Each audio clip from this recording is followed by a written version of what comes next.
नमस्कार दोस्तों, इस देश में करोड़ों लोग कर्जे में गले तक डूबे हुए हैं। उन्हें ना तो कैलकुलेशन समझ आती है और ना ही उनके पास कोई फाइनेंशियल प्लानिंग करने वाला है। और कर्ज एक ऐसी आग है जो धीरे धीरे आपकी जिंदगी, आपके सभी रिश्ते और सभी सपनों को जला देती है। इकोनॉमिक टाइम की खबर देखिए, जून 2024 तक भारत में सिर्फ क्रेडिट कार्ड की उधारी 2,70,000 करोड़ की है। और इस देश में अगर home loan, personal loan, unsecured loan और कार लोन का हिसाब इसमें जोड़ दूं तो पसीने छूट जाएंगे। और आज बीमारियों का अगर कोई सबसे बड़ा कारण है तो वो कर्जा ही है। कर्ज के कारण hypertension, anxiety, BP, stress, depression, ये सब हो रहा है। और इससे भी बड़ी दिक्कत क्या है जानते हैं? कर्ज लेने और उसको ना चुकाने से हमारी सोचने की क्षमता ही सिकुड़ जाती है। इंसान कुछ नया सोचने लायक ही नहीं रहता। कर्जदारों के फोन से ही पीछा छुड़ाने में लगा रहता है। नया क्या सोचेगा, इसका फोन आधा टाइम तो बंद ही रहता है। अगर आप भी कर्ज में डूबे हुए हैं और इसका सॉल्यूशन ढूंढ रहे हैं तो इस वीडियो को आखिरी तक देखिए। आज मैं आपको बताऊंगा कि कैसे एक आम इंसान भी बिना करोड़पति बने अपने कर्ज से आजाद हो सकता है। ये वीडियो उन लाखों करोड़ों लोगों के लिए है जो EMI, credit card, personal loan या बिजनेस लोन के बोझ से दबे हैं और हिम्मत हार चुके हैं और सोचते हैं कि क्या वो कभी इस अंधेरे से बाहर निकल पाएंगे। बिल्कुल निकल सकते हैं दोस्त। आज मैं आपको वो रोड मैप देने ही आया हूं जिससे लाखों लोग कर्ज से बाहर निकले हैं, आप भी निकल सकते हैं।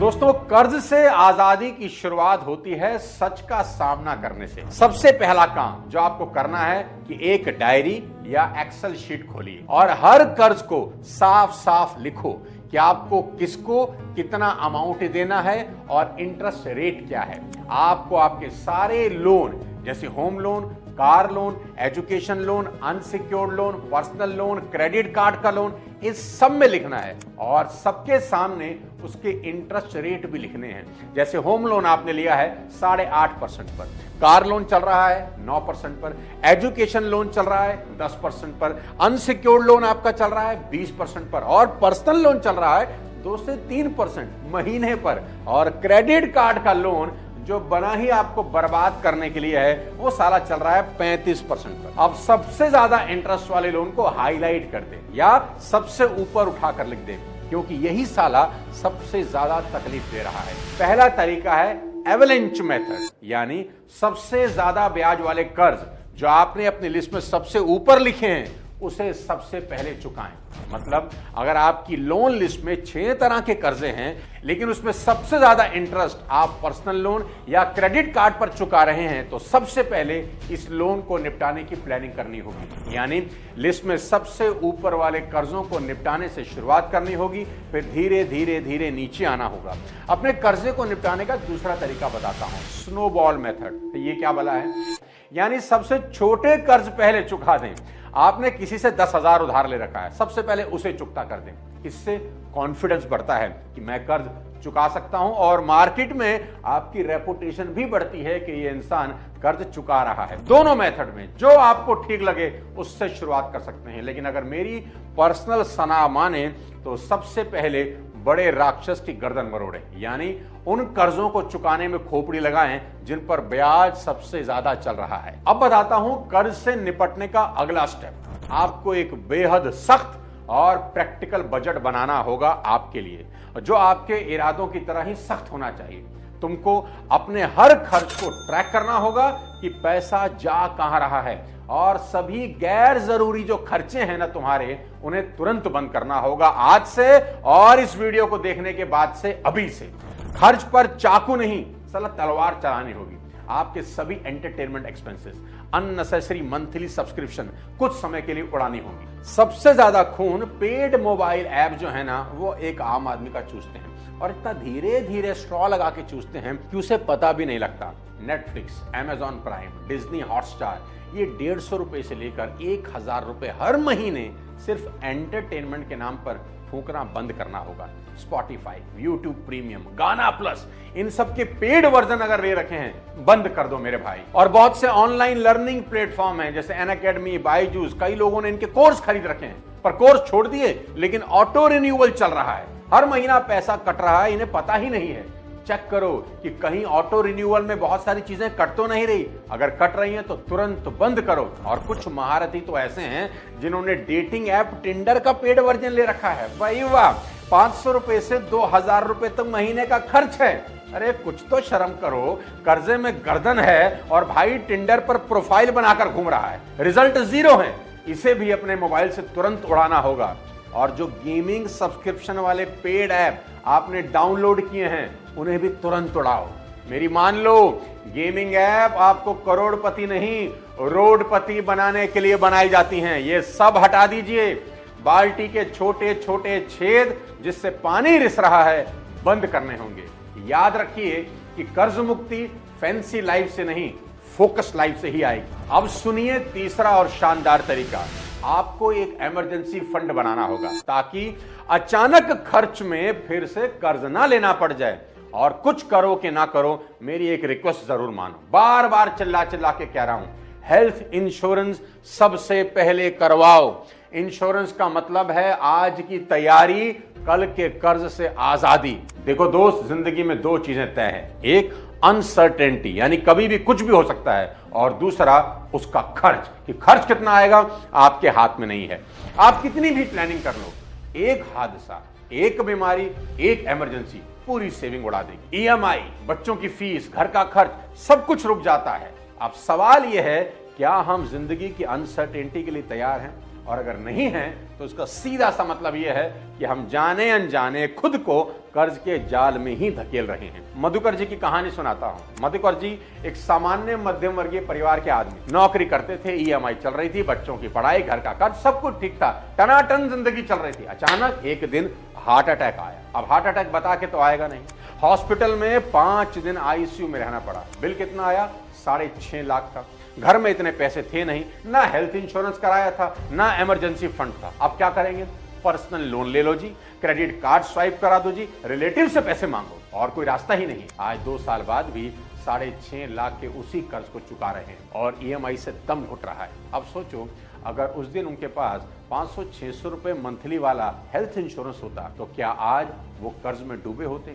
इंश्योरेंस पैसे की बर्बादी नहीं है, ये कर्ज से बचने की सबसे सस्ती और समझदार पॉलिसी है। अपना हेल्थ इंश्योरेंस जरूर करवाएं ताकि किसी अनहोनी में किसी के आगे हाथ ना फैलाने पड़े। और आज ये कराना बहुत आसान है मेरे दोस्त, आपको कहीं नहीं जाना। पॉलिसी बाजार पर जाइए, यहाँ 51 से भी ज्यादा इंश्योरेंस पार्टनर में से अपने लिए बेस्ट प्लान ले सकते हैं। 1 करोड़ का हेल्थ कवर सिर्फ 390 रुपए में मिल जाता है और डेडिकेटेड रिलेशनशिप मैनेजर भी आपको मिलता है। अगर आप इंश्योरेंस अभी कराते हैं तो आपको हेल्थ इंश्योरेंस पर अभी 25% डिस्काउंट भी मिल जाएगा। और तो और हेल्थ इंश्योरेंस पर सेक्शन 80D में 75,000 तक की टैक्स सेविंग भी कर सकते हैं। अभी क्लिक करिए, लिंक डिस्क्रिप्शन में आपकी हेल्प के लिए दे रहा हूं। और याद रखिए, इंश्योरेंस वो छाता है जो बारिश से पहले खरीदा जाता है, और अगर बारिश आ जाए और तुम्हारे पास छाता ना हो तो भीगना तय है, और कर्ज उस भीगने की ही कीमत है। अब बताता हूं कर्ज मुक्ति से चौथा शानदार तरीका। दोस्तों, कभी सोचा है हमारे घर में ऐसे कितने सामान हैं जो पिछले 6 महीने से हमने छुए तक नहीं? घर के कोने में धूल खा रहा सामान शायद आज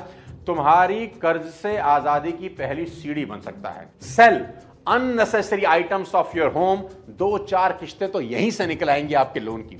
जिस सामान का इस्तेमाल 6 महीने से आप नहीं कर रहे, इसका मतलब वो आज इतना जरूरी नहीं है, वो सिर्फ एक डेप्रिशिएटिंग असेट है। आपका वो पुराना मोबाइल फोन, बंद पड़ा लैपटॉप, एक्स्ट्रा कुर्सी, पुराना फ्रिज, ट्रेडमिल जिस पर कपड़े सुखा रहे हो आजकल, बंद पड़ा आपका माइक्रोवेव ओवन, पुरानी कोई टीवी, कोई पुराना कैमरा, पुरानी रखी कोई साइकिल, किताबें जिसका इस्तेमाल नहीं हो रहा, कोई पुराना म्यूजिकल इंस्ट्रूमेंट, पुरानी वॉशिंग मशीन, पुराने बैग अगर पड़े हैं घर में, सबको बेच डालो।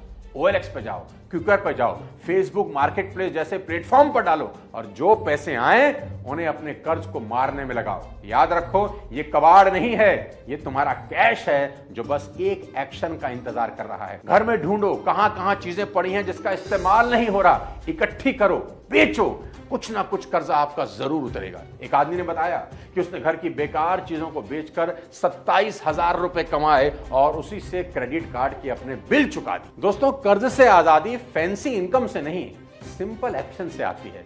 हर बेकार सामान एक छुपा हुआ कैश ही है जो सिर्फ आपके एक एक्शन का इंतजार कर रहा है। तो आज और अभी ढूंढो घर में क्या है जो काम नहीं आ रहा, बेचो और कोई ना कोई ईएमआई करो। कर्ज से मुक्ति का पांचवा और शानदार तरीका सुनो। अगर हस्बैंड और वाइफ दोनों काम कर रहे हैं तो एक की सैलरी से घर चलना चाहिए और दूसरी की सैलरी सिर्फ लोन को खत्म करने में जानी चाहिए। और अगर आप अभी तक अकेले हैं तो एक एक्स्ट्रा इनकम सोर्स ढूंढो मेरे दोस्त, क्योंकि लोन को लोन से नहीं इनकम से हराना होता है। आपको अपनी इनकम का एक और नलका खोलना होगा। और आज के सोशल मीडिया के दौर में दोस्त बहुत तरीके हैं पार्ट टाइम में एक्स्ट्रा इनकम कमाने के, बस आपको आंखें खोलनी होगी, थोड़ी सी मेहनत करनी होगी। आप सबसे पहले पार्ट टाइम में फ्रीलांसिंग कर सकते हैं। तरीका मुझसे सुनिए। कंटेंट राइटिंग एक ऑप्शन हो सकता है, लोगो डिजाइनिंग कर सकते हैं, वीडियो एडिटिंग कर सकते हैं, डेटा एंट्री भी ऑप्शन है। मैं तो कहता हूं जो आता है करो, बस खाली मत बैठो। आप इंश्योरेंस एजेंट बन सकते हैं, मल्टी लेवल मार्केटिंग में किसी स्टेबल कंपनी को ज्वाइन कर सकते हैं, पार्ट टाइम पैसा आएगा। वीकेंड के लिए किसी अच्छी जगह टूर गाइड बन सकते हो भाई, 2-3 हजार रुपए कमा के घर आओगे। अगर आपके पास गाड़ी है तो वीकेंड पर चलाओ, ओला उबर से कनेक्ट करो, हर दिन 1000 से 3000 रुपए तक कमा सकते हो। और अगर गाड़ी नहीं, बाइक है, कोई दिक्कत नहीं, रैपिडो से कनेक्ट करो, पार्ट टाइम में वहां से इनकम आ सकती है। और घर में अगर वाइफ, मदर या सिस्टर हैं तो वो tiffin service, home food delivery शुरू कर सकती हैं, खासकर पीजी एरियाज या वर्किंग प्रोफेशनल्स के लिए, जिसमें लागत तो है ही नहीं और महीने के कोई 20 से 25 हजार रुपए आप कमा सकते हो, जिससे लोन चुकाए जा सकते हैं। आप अपना सामान किराए पर दे सकते हो। अगर आपके पास कोई कैमरा पड़ा है, दो किसी को किराए पर, बाइक रखी है खाली खड़ी है, दो किसी को किराए पर, कार है किराए पर दो, प्रोजेक्टर है किराए पर दो, कोई भी टूल है किराए पर दो। जो चीजें पड़े पड़े धूल खा रही हैं वो कमाई करवा सकती हैं। और अगर आपके पास एक कमरा एक्स्ट्रा है, एक भी कमरा एक्स्ट्रा है, खाली मत छोड़ो, रेंट पर दो। पीजी कल्चर बूमिंग पर है, 3 से 7 हजार रुपए तक किराया मिल जाएगा बिना खर्च किए। हर महीने की एक ईएमआई उसी से निकल सकती है। दोस्तों, आपका कमाया हर एक्स्ट्रा 1000 रुपया भी एक हथियार है उस कर्ज के खिलाफ जो तुम्हारी आजादी को बंधक बना बैठा है। याद रखना मेरी बात, दुनिया में 2 तरह के लोग होते हैं, एक जो खर्च काटते हैं, दूसरे जो कमाई बढ़ाते हैं। लेकिन जो दोनों करते हैं ना, वो शहंशाह बन जाते हैं और वही डेब्ट फ्री लेजेंड होते हैं। अब बताता हूं छठा शानदार तरीका। अगर कहीं से भी कभी अचानक कुछ इकट्ठा पैसा मिल जाए तो तुरंत लोन के मुंह पर मारना है। अगर कहीं से टैक्स रिफंड आ गया, कुछ भी बेचकर पैसा आ गया, ऑफिस से बोनस मिल गया, तो इस पैसे से घूमने शिमला मत चले जाना। रात को बीवी को लेकर, गर्लफ्रेंड को लेकर डिनर डेट पर एंजॉय करने मत चले जाना। अनाप शनाप का खर्च करके इस पैसे को उड़ा मत देना। इस पैसे का सिर्फ एक ही इस्तेमाल है, सबसे ऊपर वाले खर्चे के इंटरेस्ट के मुंह पर मारना और उस लोन को कम कर देना। 7वां और आखिरी तरीका जाता जाता सुन लो। बात करो, चुप मत बैठो। हाँ, बहुत इंपॉर्टेंट बात आपको बताई, बात करो, चुप मत बैठो। प्रॉब्लम क्या है, जो इंसान कर्ज ले लेता है वो अकेला साइलेंट मोड में चला जाता है, ना किसी से बात करता है, गुमसुम सा रहता है, उसको समझ ही नहीं आता कि कर्ज कैसे चुकेगा। दोस्त, ये कभी मत करना, मेरी बात मान के रखो। आपको बात करनी है। किससे बात करनी है? सभी लोगों से जिनसे कर्जा ले रखा है। इसे लोन रिस्ट्रक्चरिंग या इंटरेस्ट नेगोशिएशन भी कहते हैं। जब कर्ज सर के ऊपर चढ़ने लगे, ईएमआई देना मुश्किल हो जाए, तो भागने की जरूरत नहीं, बैंक से बात करने की जरूरत है। क्योंकि याद रखना, बैंक कोई दुश्मन नहीं होता, वो तुम्हारे रीपेमेंट से ही कमा रहा है। इसलिए अगर तुम जेन्युइन परेशानी में हो तो वो सुनने को तैयार है। तो करें क्या, मैं बताता हूं। अगर ईएमआई आपको भारी लग रही है तो बैंक में जाकर उसका टेन्योर बढ़वा सकते हो, यानी 3 साल के लिए 4 साल कर लो, यानी ईएमआई थोड़ी सी कम हो जाए और आपको थोड़ा रिलैक्सेशन मिल जाए। और अगर आपके पास कहीं से एक मुश्त पैसा आया, इकट्ठा पैसा आ गया कहीं से भी, तो लोन सेटलमेंट की बात करो। कई बार बैंक इंटरेस्ट वेव कर देता है। क्रेडिट कार्ड पे लेट चार्जेस लग रहे हैं तो क्या करो, नेगोशिएशन करो, उसको रिमूव करवाओ। अपने लोन ऑफिसर को एक ईमानदार लेटर या ईमेल लिखो, या अपनी करंट हालात एक्सप्लेन करो, अपने इनकम प्रूफ लगाओ, रिक्वेस्ट डालो, ये दिखाओ कि आप डिफॉल्ट नहीं करना चाहते, आप सोल्यूशन चाहते हो। सच तो यह है कि 10 में से 7 लोग डर के कारण बैंक से बात ही नहीं करते और वही डर उन्हें कर्ज की दलदल में और गहराई तक धकेल देता है। लेकिन जो खड़ा होता है ना, सवाल करता है, ईमानदारी से बात करता है, बैंक उसकी बात सुनता है, क्योंकि बैंक को भी अपना पैसा वापस चाहिए और वो चाहता है कि आप सरवाइव करो, ना कि सिंक करो। इसलिए बात करो मेरे दोस्त, चुप मत बैठो। अपनी प्रॉब्लम दोस्तों से शेयर करो, बैंक से शेयर करो, चुपचाप अकेले मत बैठो। डिप्रेशन का सबसे बड़ा कारण है। और कर्ज कोई श्राप नहीं है, ये सिर्फ एक फेस है और आप उस फेस से बाहर निकल सकते हो। और इस वीडियो को अपने उस दोस्त तक जरूर पहुंचाओ जो कर्ज में है और रो रहा है, क्योंकि जो आदमी कर्ज के दलदल में फंसा होता है ना, उसे साला कुछ समझ ही नहीं आता और लोग कभी कभी गलत कदम भी उठा लेते हैं। ये एक वीडियो कई सुसाइड रोक सकता है। कर्ज को हराने के लिए सबसे पहले खुद पर विश्वास करना होगा। अगली बार जब कोई ईएमआई का फोन आए, कोई तकादे के लिए फोन करे, तो डरना नहीं, मुस्कुराना है, क्योंकि तुम एक युद्ध में हो यार और आखिरी में जीत तुम्हारी होगी। अगले किसी और शानदार वीडियो के साथ जल्द आपसे मुलाकात करता हूं। तब तक अपने स्वास्थ्य का ध्यान रखें और ये याद रखें कि ये सिर्फ एक फेस है, दिस शैल टू पास, ये भी गुजर जाएगा। आखिरी में इंश्योरेंस जरूर कराना ताकि कल कोई और कर्ज लेने ना पड़ जाए। बहुत बहुत धन्यवाद। जय हिंद।